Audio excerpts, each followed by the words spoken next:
Hello all, welcome to Web Technologies lecture series. This is Pawan Kumar Verma, working as Assistant Professor in Department of Computer Science and Engineering, SRK Engineering College.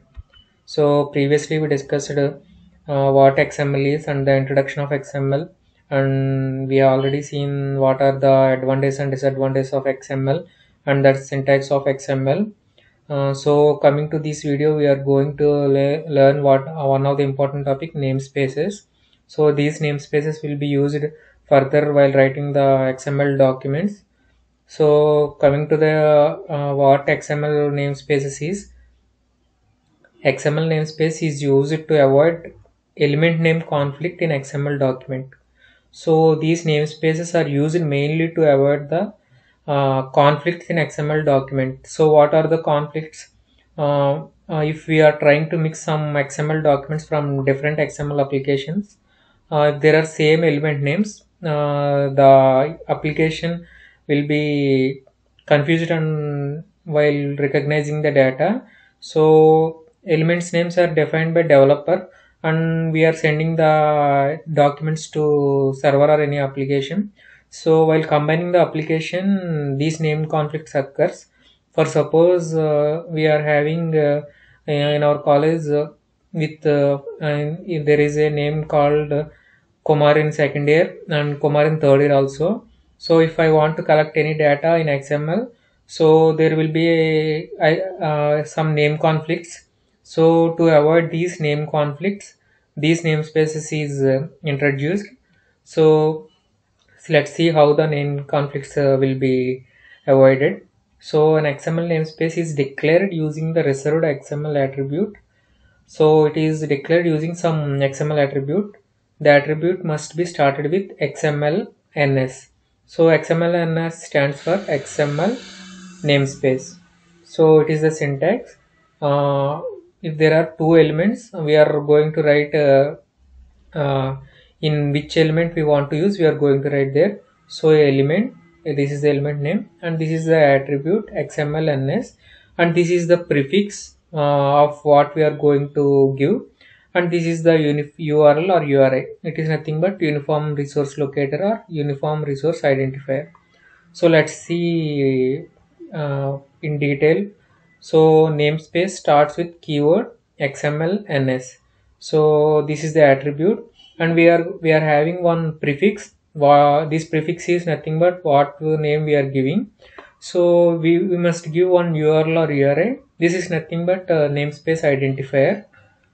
So see, generally how conflict occurs is, so we already discussed when we try to mix some XML documents from different XML applications. Like if I am using one from one website and another from another website. So if I combine these websites while taking data, and both websites are having some equal data with same name, so this name conflict occurs. To avoid this, we are using these spaces concept. So let's see a small example. This is the table 1 with same name, same element name table, and this is the table 2 with same element name table. While we both are combining, there occurs one name conflict. So to reduce these name conflicts, the XML namespace is introduced. So let's see the steps how to get rid of name conflict. So first step is we must use some prefix. So you can easily avoid a XML namespace by using a name prefix. So I had used this name prefix. I had given one name, h colon table, and for another tab I had given another name, f colon table. So for both elements I had given one prefix, h and f. So this is the first method to avoid the name conflict, to give the prefix. So when we are having both elements with same name, first give the prefix with whatever name you want to. So don't use the name same prefixes to both the elements. So coming to the second, after giving the prefixes, we must use the XMLNS attribute.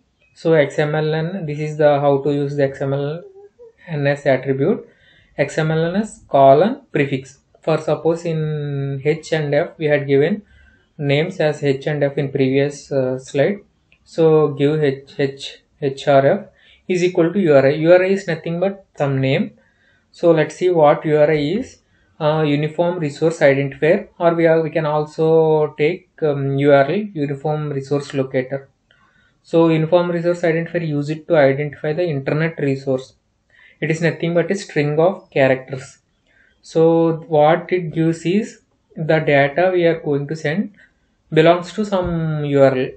Just it is the one uniform resource. So the namespace URI is not used by the parser to look up information. So this URI is not used for the any parser. Just it is the purpose of using URI is to give the namespace for one unique name. We are giving the namespace one unique name.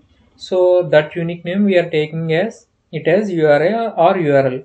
So simply we are giving URL means we are giving one URL to the website we are using.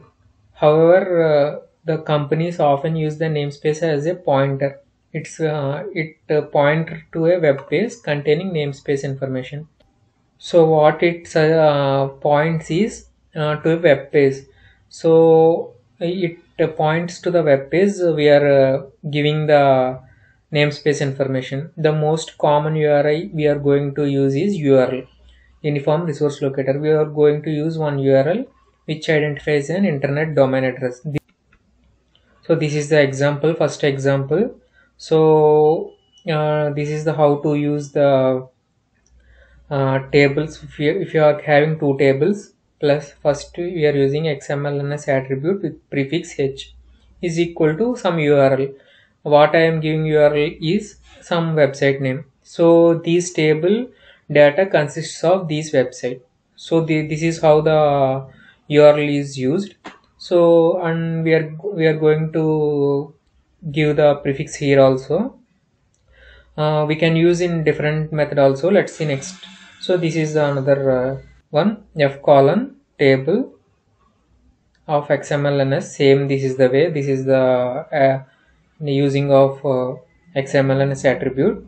So in the above example, the table element defines a namespace, and when a namespace is defined for an element, the child elements with the same prefix are associated with the same spaces. So this is how the child element should be also associated with the same namespace prefixes. So coming to the example 2, in previous we had taken these XML as attribute for the table. So in the other ways we can take this XML as attribute in root element only. So this is the how we are going to place the two namespaces. First one attribute, and we are going to give two attributes. So XMLNS colon the prefix name h is equal to double quotes this URL. This URL indicates the h data consists of these websites data, or it's reflecting to these websites. F is equal to some XYZ furniture. This reflects to that space. So this is how the namespaces are used using XMLNS attribute with some prefix. So we can give in root element, or we can give in this separate element also. So there is a concept of default namespace also. These default namespace is used in the XML document to save using prefixes in all child elements. So previously we had given in all elements we had given some prefix elements, no? So these default namespace is used to save using prefixes.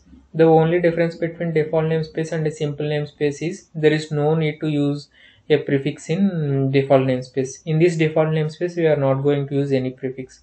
We can also use multiple namespaces within the same document to just define a namespace against a child node. So this is how the default namespace is declared. So simply XML is equal to, just we are placing one URL. There is no need of prefix. So in any start tag you can use this reserved attribute name XMLNS. This is how the default namespace is used. So this namespace will be used as the default for all elements up to the corresponding end tag. Up to where the book end book tag is there, this all this default namespace is used for all the elements inside also. So whenever we want, we can override with this some specific prefix also. So this is how the namespace is used.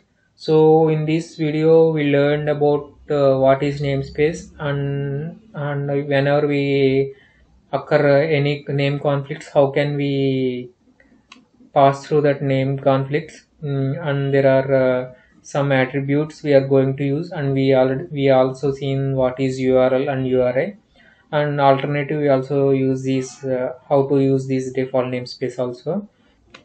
Thank you.